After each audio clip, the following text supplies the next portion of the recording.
செத்த பிறகு நான் போய் வாய்ப்பு தரேன், நீ போய் வாய்ப்பு தரேன், உயிரோட இருக்கும்போது வாய்ப்பு கொடுக்கலாம்.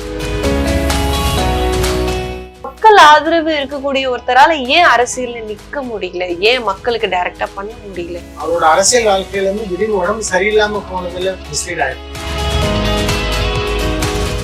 ஓட்டு போடுறவன் தன் வாழ்க்கையை தீர்மானிக்கிறது யாருன்னு தெளிவு பண்ணிட்டு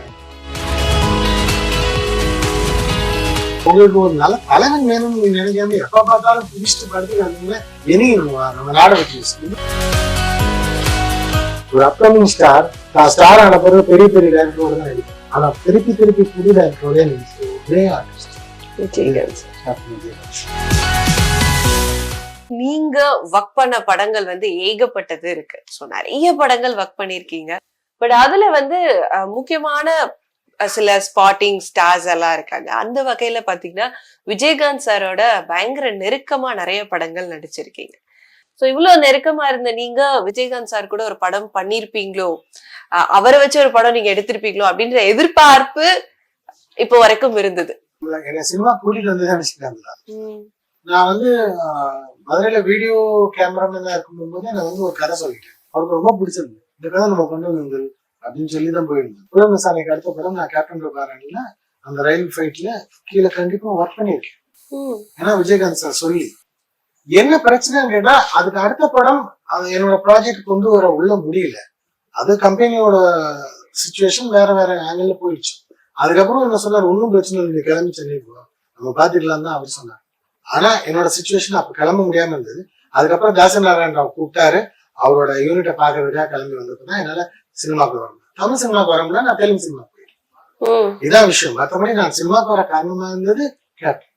சோ அதுக்கப்புறம் நான் தமிழுக்குள்ள வந்து தமிழ் சினிமால ஒர்க் பண்ணிட்டு இருக்கேன். சின்ன கவுண்டரோட இதுல பார்ட் டைமா ஒர்க் பண்றேன். அப்பவும் என்னால சரியா அவரோட கோஆர்டினேட் பண்ண முடியல.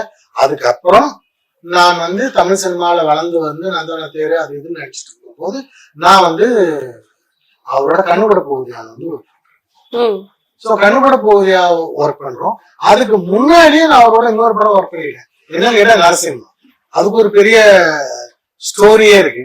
அந்த ஸ்டோரி உங்களுக்கு சொல்றேன். என்னன்னு கேட்டா நான் சுரேஷ் கிருஷ்ணாட்ட அசோசியேட்டா ஜாயின் பண்ணேன். நாளைக்கு ஜாயின் பண்ணலாம்னு சொல்லிட்டாரு. அடுத்த நாள் நான் பூஜை ஒரு 2 நாள்ல இருக்கு. நான் போய் ஜாயின் பண்ண போற படம் என்னன்றது சொல்றேன். ஜாயின் பண்ண போறதுக்கு அடுத்த நாள் போய் அவர் வீட்டுல நிக்கிறேன். சாரி செந்தில், இந்த படம் வேணா அடுத்த படம் பண்ணலாம். ஏன் சார் என்னாச்சு? இல்ல என்னோட ஃப்ரெண்டு ஜனா ஒரு பையனை கொண்டு விட்டு இவனை வச்சுக்கிட்டே ஆகணும்னு சொல்றான்.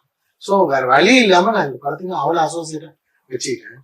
வேற வழி இல்ல, நெக்ஸ்ட் படம் ஜாயின் பண்ணேன். யாரு சார் அது? திருப்பதி சாமின்னு ஒரு பையன் அப்படின்னு சொல்லிட்டு போயிட்டாங்க. ஓகேன்னு விட்டுட்டேன். நான் ஜாயின் பண்ணி ஒர்க் பண்ணிருக்க வேண்டிய படம் பாஷா.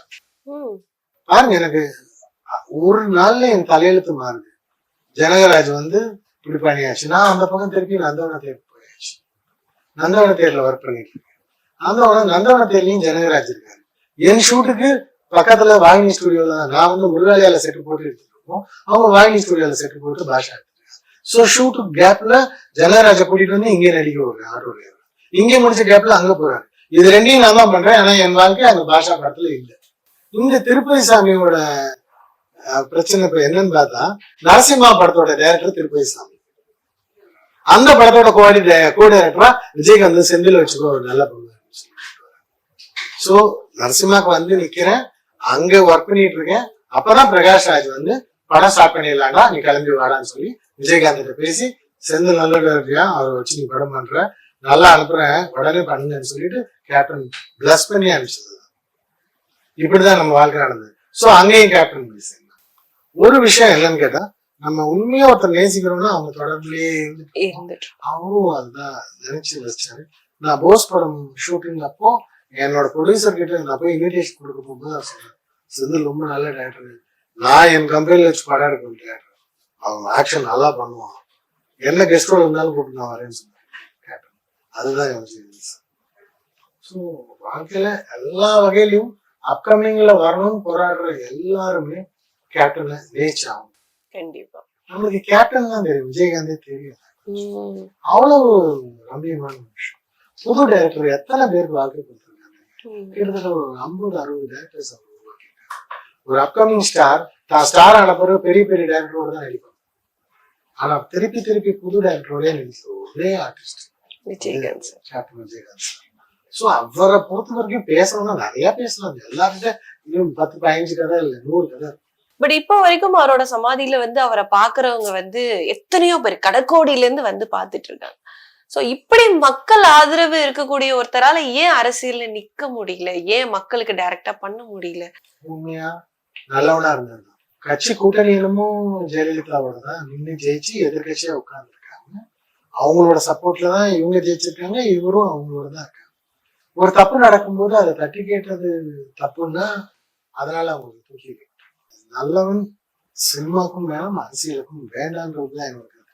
அதுக்கு விஜயகாந்த் ஒரு உதாரணம். எத்தனை போராட்டத்துல தனியாவே நின்று போராடி இருக்காரு.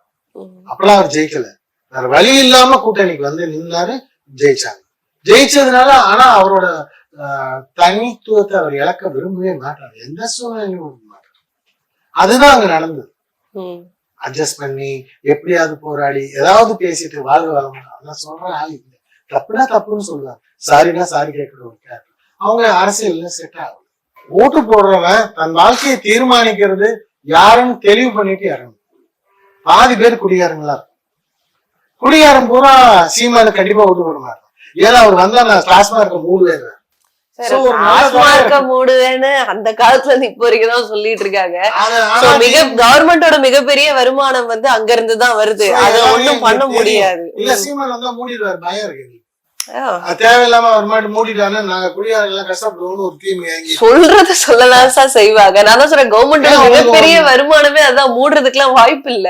உங்களுக்கு ஒரு நல்ல தலைவன் வேணும்னு நீங்க நினைக்காம எப்ப பார்த்தாலும் குடிச்சிட்டு படுத்துட்டு இருந்தீங்கன்னா இனியா நம்ம நாடகத்தை வச்சுட்டு நம்ம குழந்தை நீங்க செத்து போயிருங்க, உங்க வாழ்க்கை முடிஞ்சு போயிடும். உங்களுக்கு அப்புறம் உங்க சந்ததியினரு நல்ல காத்து இல்ல, தங்குற வசதி இல்ல, நல்ல படிப்பு இல்ல, நல்ல ஒழுக்கம் இல்ல, எதுவுமே இல்லாம ஒரு சொசைட்டியை விட்டுட்டு போனா இந்த அடுத்த தலைமுறையில அவருக்கு அடுத்த தலைமுறை உங்களையும் என்னையெல்லாம் தெரியும். சோ அதுக்கு ஏதாவது மெனக்கடணும். நான் வாழ்றதே கஷ்டமா இருக்கு, இது எப்படி அடுத்த தலைமுறை பத்தி யோசிக்கிறதுன்னு யோசிச்சா உங்களால நல்ல தலைவன் தேர்ந்தெடுக்க முடியாது. இல்ல இப்ப யார் வச்சிருக்கானோ அவங்களுக்கு தான் ஓட்டு போறோம். நல்ல தலைவன் வேணும் நம்ம கேட்கறது இல்ல. இதே இது ஒரு மலையாள கேரளா இண்டஸ்ட்ரியில போய் நீங்க ஒரு சினிமாக்கார கட்சி ஆரம்பிச்சாலும் ஒத்துக்கவே மாட்டான், கண்டிப்பா ஒத்துக்க மாட்டான். கம்யூனிசம் வருது வரல அது அடுத்த பிரச்சனை. நடிகனா இருக்கட்டும், நீ வந்து எங்களை ஆள வேண்டிய தேவையில்லைன்னு ஒருத்தன் தெளிவா இருக்கான். ஏன்னா அவங்க படிப்பு ஜாஸ்தி, ரொம்ப கஷ்டம். அதுவுமே நம்ம மக்களுக்கு தெரிஞ்சிருக்கு. நம்ம மக்கள் அதனாலதான் வந்து எந்த தலைவரை இப்போதைக்கு போடலாம், நமக்கு நல்ல தலைவன் வேணும், அது யாரா இருக்கணும்ன்றது மட்டுமே யோசிக்கணும். நீங்க இன்னும் எம்ஜிஆர் சாவலன்னு நினைச்சிட்டு இருக்கிற ரசிகர்கள் இருக்காங்க சார். இப்பயும் அப்படி கொஞ்சமா சொல்ல முடியாது. விஜயகாந்துக்கு மேல உள்ள பாசத்தை விஜயகாந்த் பையன்கிட்ட எப்படி காட்டும் நீங்க எங்கிட்ட எதிர்பார்ப்பீங்க? எங்களுக்கு விஜயகாந்த் பிடிக்கும், உயிருக்கு உயிரா பிடிக்கும். அதுக்காக விஜயகாந்த் பையனும் அதே கஷ்டம் படணுமா நாங்க நினைச்சு வேணாம் கூட ஒதுக்கி இருக்கலாம். அதுதானே விஷயம். அரசியல் அமைப்பு வேற, அரசியல் தலைவர்களோட தலையீடு இப்போ வந்து கரெக்டான நிலைமையில கரெக்டான ரேஷியோல இருக்கான்னு கேட்டா இல்ல. நீங்க தமிழ்நாடு மக்கள் தெளிவா இருக்கிறதா நினைச்சு தப்பா முடிவு எடுத்துட்டு இருக்கோமோன்ற ஒரு பயம் எனக்குள்ள இருக்கு. இப்ப இளைஞர்களுக்கு வந்து இப்படிதான் போயிட்டு இருக்கு, இந்த அரசியல் அமைப்பு இந்த மாதிரி இருக்கு அப்படின்றத அவங்க தெளிவா இருக்கிறாங்களா இல்லையா? இயல்பா யாரும் இறக்கப்பட்டு யாருக்கும் வாய்ப்பு கொடுக்கவே இல்ல. அவங்க திறமைய அவங்க பயன்படுத்தும் போது வந்துடும். அவங்க திறமையை அங்கீகரிக்கிறான டைம் வர வரைக்கும் அவங்க சினிமால இருக்கணும், வெயிட் பண்ணும். நீங்க எதை நோக்கி இந்த கேள்வி என்கிட்ட கேட்டீங்க? விஜயகாந்த் பையனுக்கு ஏன் நீங்க யாருமே வாய்ப்பு கொடுக்கல? ஆமா, ஏன்னா இப்ப அரசியலை விடுங்க, அது அனுதாப ஓட்டு அப்படி இப்படின்னு எல்லாம் அதெல்லாம் நம்ம விட்டுட்டு காமனா பார்த்தோம்னா அவர் இருக்கும்போது அவரோட பையனுக்கு சப்போர்ட் பண்ண யாருமே இல்ல. ஆனா அவர் இறந்ததுக்கு அப்புறம் அவர் பையனை ஹீரோவாக்குறேன் வைக்கிறேன் அப்படின்ட்டு வர்றாங்க. அவரோட அரசியல் வாழ்க்கையில இருந்து திடீர்னு உடம்பு சரியில்லாம போனதுல மிஸ்லீட் ஆயிடும். அவர் தெளிவான சிந்தனையோட இருக்கும்போது இருந்திருந்தா அவர் எத்தனை கம்பெனி அவரே படம் ப்ரொடியூஸ் பண்ணி எல்லா படமும் அவருக்கு நஷ்டம் தான். ஆனா அவர் சம்பாதிச்ச காசெல்லாம் இழந்திருந்தா கூட அவரோட நேம கொண்டு சேர்த்துட்டு தான் இருந்தது. ராவுத்தர் பிலிம்ஸ் பொறுத்த வரைக்கும் கேப்டன் ஒரு டிசிஷன் எடுத்து அதை எக்ஸிக்யூட் பண்ணி ப்ரொடக்ஷன் பண்ணி அந்த பையனை கொண்டு போய் சேர்க்கறதுக்கான மனநிலையில உடல்நிலை கேப்டனுக்கு இல்லாம போனதுதான் நம்மளோட அர்த்தம். தவிர கேப்டன் பையனுக்கு திறமை இருந்தா இன்னைக்குல என்னைக்கு ஒரு நாள் வந்து பார்த்துருவார். அவரோட பிளஸிங் கண்டிப்பா இருக்கும், அவர் ஜெயிச்சிருவார். அவருக்காக நம்ம எல்லாரும் முயற்சி பண்ணுவோம். செத்த பிறகு நான் போய் வாய்ப்பு தரேன், நீ போய் வாய்ப்பு தரேன், உயிரோட இருக்கும்போது போய் பார்த்து வாய்ப்பு கொடுக்கலாமே. இந்த சமாதியில எடுக்கிற சபதம் எல்லாம் எனக்கு வந்து பெரிய நம்பிக்கை இல்ல. ஆனா இந்த கேள்வி கேட்டாலும் நீங்க சொன்னீங்க விஜயகாந்த் சார் வந்து ரொம்ப ஸ்ட்ரைட் ஃபார்வர்ட், சோ வளைந்து கொடுத்தாதான் உள்ள பண்ண முடியும் அரசியல் அப்படின்னா. கமல் சார் ஒரு படத்திலேயே ஃபியூச்சரிஸ்டிக்கா யோசிக்கிறாரு, அடுத்து என்ன வரப்போகுது, என்ன படம் செய்ய போறோம் அப்படின்னு அவ்வளோ யோசிச்சு ஒரு படத்தையே அந்த அளவு கொடுக்கிறவரு அரசியல்ல ஏன் இன்னும் பின்தங்கியே இருக்கிறாரு? இதுக்கு என்ன காரணம்? அரசியல் இருக்காரான்னு கேட்போம். அது சொல்லுங்க. ஓகே சொல்லுங்க. இருக்காரு. ஒரே ஒரு சீட் மட்டும் வாங்கி ஒரு சீட் எடுத்துக்க வேண்டிய அளவுக்கு இல்ல. அவரோட கொள்கையிலேயே அவர் நின்று இருந்தா தோக்குறது. இப்ப சீமான் கூட தோத்துக்கிட்டே இருக்காரு.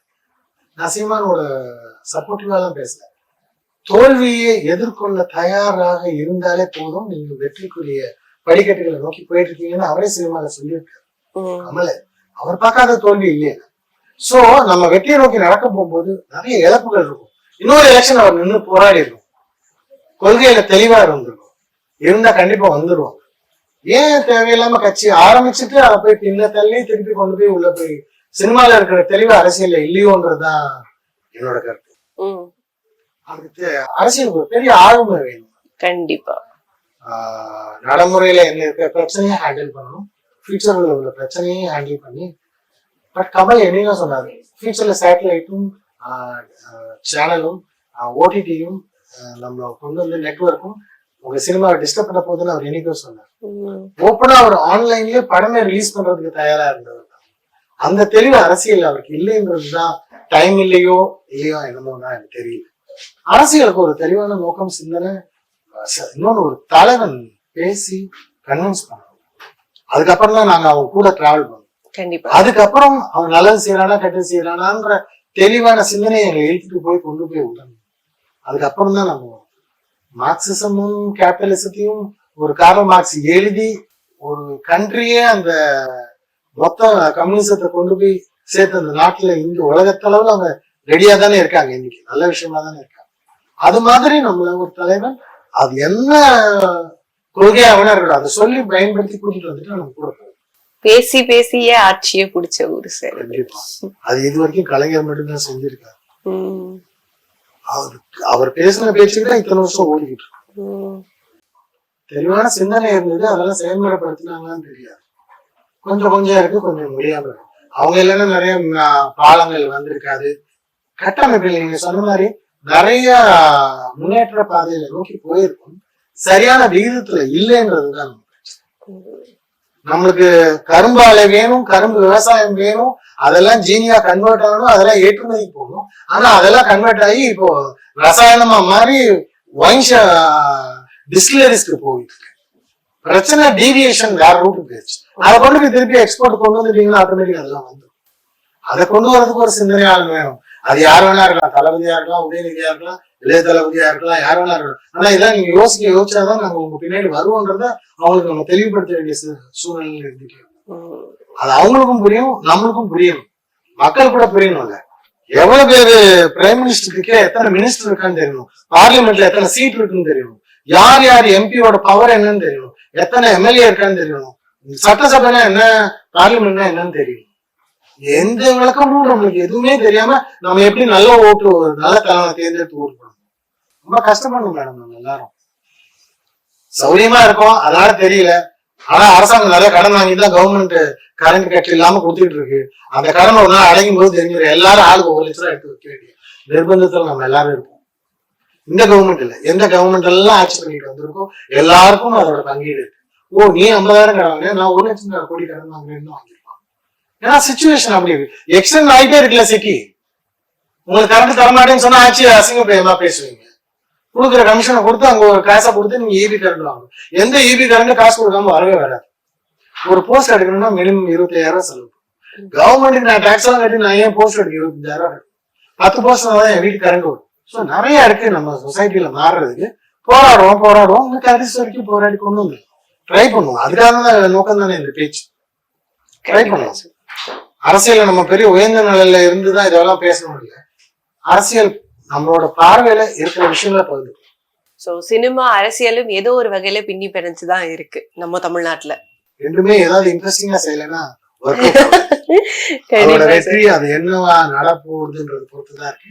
நல்ல தலைவர்களும் நல்ல பேச்சும் நம்மளை வழி நடத்தி போற அந்த நெடிய பயணம் தான் நம்ம அவங்களுக்கு கொண்டு போய். யாரு மனசும் துன்புறுத்துறதுக்கு நம்ம நோக்கம் இல்லை. கண்டிப்பா. நல்ல தலைமை வரணும், நல்ல நாடு அமையும், நம்மளோட சந்ததியினர் நல்லா இருக்கணும்ன்றதுக்கான பேச்சு தான். Thank you so much. இவ்வளவு நேரம் கூட ஸ்பெண்ட் பண்ணி உங்களோட வேல்யூபிள் டைம் எங்களுக்காக கொடுத்ததுக்கு thank you sir. Thank you so much.